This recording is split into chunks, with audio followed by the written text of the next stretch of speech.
China ने पहली बार admit किया है कि भारत राइज कर रहा है और चाइना डूब रहा है। आपने कभी भी चाइनीज लीडरशिप से यह बात नहीं सुनी होगी। मुझे इतना गर्व होता है चाइना में रहकर ये बातें जब मैं सुनता हूं। IMF जिसके आगे जाके हम घुटने टेकते हैं कर्जा लेने के लिए, उस IMF ने बताया कि हिंदुस्तान दुनिया की चौथी बड़ी इकोनॉमी बन चुका है। इस टाइम तीसरी इकोनॉमी जो है वो जर्मन है। और आपको याद होगा कि प्राइम मिनिस्टर नरेंद्र मोदी ने जब इलेक्शन के टाइम था तो उन्होंने कहा था कि तीसरी गवर्नमेंट आएगी मेरी और मैं तीसरी इकोनॉमी भी बन के दिखाऊंगा। IMF ये कहा है कि 2025 के अंदर इंडिया जापान को क्रॉस कर जाएगा as a fourth largest economy. ये जो प्रोजेक्शन है, क्योंकि इंडिया की जो GDP है वो कहा जा रहा है that will be 4.339 trillion in 2025 as compare to Japan which will be 4.3103 trillion. तो जर्मन को बीट करते हुए हिंदुस्तान बहुत जल्द नजर आएगा। देखें, जब मैंने आपको बताया था ना कि हिंदुस्तान चौथी इकोनॉमी बन जाएगा, तीसरी बड़ी इकोनॉमी बन जाएगा, तो आप हंस पड़े थे आगे। लेकिन इस बार मैं आपको हंसने नहीं दूंगा। इस बार आप देखिएगा, जाए फिर दोबारा चैलेंज करता हूं कि हिंदुस्तान 2027 के एंड में या 2028 में हिंदुस्तान तीसरी बड़ी इकोनॉमी बन जाएगा, दुनिया में अनाउंस हो जाएगा, दुनिया के टीवी में, दुनिया के अखबार में ये खबर आ जाएगी। दोस्तों, मोदी जी ने अपना एक और वादा पूरा कर दिया है। आप खुद देख लीजिए, अपने मुंह से ये पाकिस्तानी कह रहे हैं कि IMF ने ये डिक्लेयर कर दिया है भारत चौथी इकोनॉमी बन चुका है। दोस्तों, हमारे यहाँ पे ऐसी न्यूज़ आती नहीं है। उसका रीज़न ये है कि यहाँ पे कई लिब्रांडू बैठे हुए हैं जिनको आग लग जाती है। और मैं कहता हूँ ये अच्छा है, मोदी जी जो काम कर रहे हैं धीरे धीरे कर रहे हैं।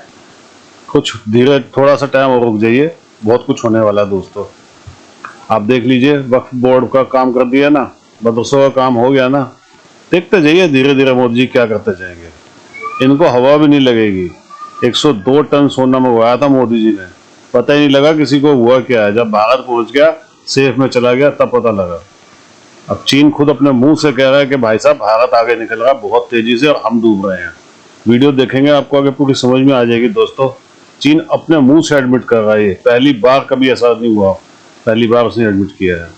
दोस्तों, वीडियो अच्छी लगे तो कमेंट्स जरूर कीजिएगा, वीडियो को लाइक कीजिएगा, चैनल को सब्सक्राइब भी कीजिएगा। Thank you very much. जब भी कोई कंट्री कोई फॉल्ट करती है, जैसे चाइना आज डिफॉल्ट कर रहा है, उसकी जो इकोनॉमिक लीडरशिप है वो फॉल्टी है। वहाँ यहाँ के जो फाइनेंस मिनिस्टर, उनके समझ नहीं आ रहा कि हम क्या करें।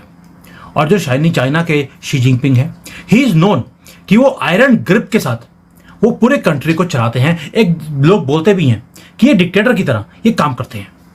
और वो अब एक अनप्रेसिडेंटेड चैलेंज को वो फेस कर रहे हैं पहली बार। एक स्लगिश इकोनॉमी जो कि एक स्टिमुलस पैकेज दिया जाता है तो भी रिस्पॉन्ड नहीं कर रही। यानी कि एक आदमी जो ICU के अंदर हो, उसे बार बार ऑक्सीजन दिया जा रहा है, ब्लड दिया जा रहा है, ग्लूकोज दिया जा रहा है और दवाइयां दी जा रही हैं, उसके बाद भी वो रिवाइव नहीं कर पा रहा। वही सिचुएशन यहां पर हो गई। अब मार्केट ने बोला कि हमें 1-2 ट्रिलियन का तो स्टिमुलस पैकेज इमीडिएटली चाहिए। गवर्नमेंट ने अनाउंस कर दिया 10 ट्रिलियन देंगे, 2 क्या हम तो 10 देंगे। और ये अगले 2-3 साल में लगातार 2-2, 3-3 महीने के बाद 1 ट्रिलियन, आधा ट्रिलियन मार्केट में फेंकने वाले हैं अपने आप को बचाने के लिए। ये सर्वाइवल का चीज है, ग्रोथ का चीज नहीं है। और जो बैंक है यहाँ पे, जो बैंक ऑफ चाइना है, उन्होंने मॉनेटरी का भी ईजिंग कर दिया है सितंबर से लेकर। और जो इन्वेस्टर का कॉन्फिडेंस है वो अभी भी ऊपर नहीं उठा है। यहां पर स्टॉक मार्केट 25% ऊपर गई तो 15% नीचे भी आ गई। यानी कि ये ऐसा सीसॉ चल रहा है स्टॉक मार्केट का, किसी को समझ नहीं आ रहा कि क्या करें। नेशनल डे हॉलिडेज हुए यहां पर अक्टूबर के फर्स्ट वीक में, और सबको लगता था कि अब चाइना में एक स्टिमुलस पैकेज और दिया जाएगा। गवर्नमेंट ने प्रॉमिस कर दिया कि भाई हम 5% का जो हमारा ग्रोथ टारगेट है उसको पूरा करने के लिए कोई भी स्टिमुलस पैकेज देना पड़ेगा, हम देंगे। लेकिन जो गवर्नमेंट कुछ भी स्टेटमेंट देती है, मार्केट काम डाउन हो ही नहीं रही। जो इन्वेस्टर्स है उन्हें ऐसा से समझ आ गया कि शी जिनपिंग बोल बहुत रहे हैं, जो इनका प्रधानमंत्री है ली शियांग, वो बहुत कुछ बोल रहा है। लेकिन जब तक बोल्ड फिस्कल इंटरवेंशन गवर्नमेंट की तरफ से नहीं की जाएगी, कंट्री नहीं बच सकती। गवर्नमेंट अनाउंस करती है हम देंगे, लेकिन दिया कुछ भी नहीं है। IMF जिसके आगे जाके हम घुटने टेकते हैं कर्जा लेने के लिए, उस IMF ने बताया कि हिंदुस्तान दुनिया की चौथी बड़ी इकोनॉमी बन चुका है। और खाली चौथी बड़ी इकोनॉमी नहीं बना, मैं आपको थोड़ा सा पीछे लेके जाना चाहूंगा।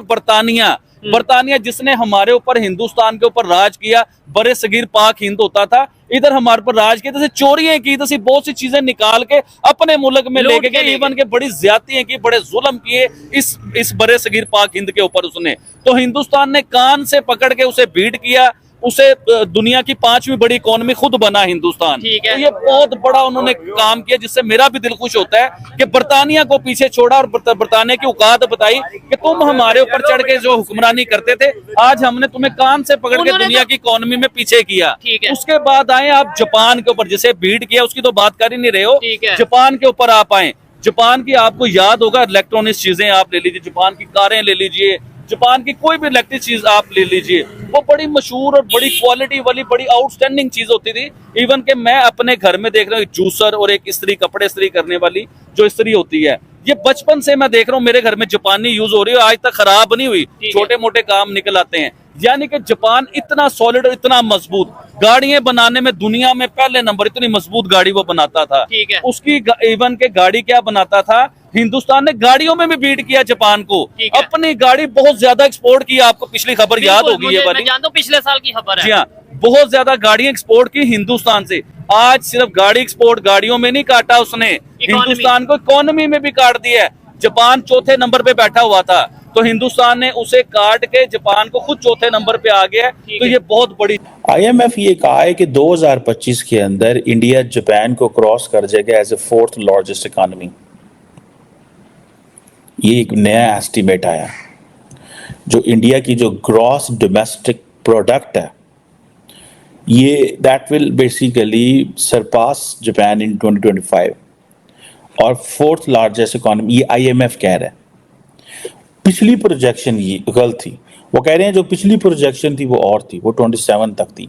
ये जो प्रोजेक्शन है, क्योंकि इंडिया की जो GDP है वो कहा जा रहा है that will be 4.339 trillion in 2025 as compare to Japan's which will be 4.3103 trillion. So वो 25 में क्रॉस करेगा। ये है इन केस अगर इंडिया के अंदर कोई सेटबैक नहीं होता, अगर प्राइम मिनिस्टर मोदी जो है he stays in power and he comes back in power.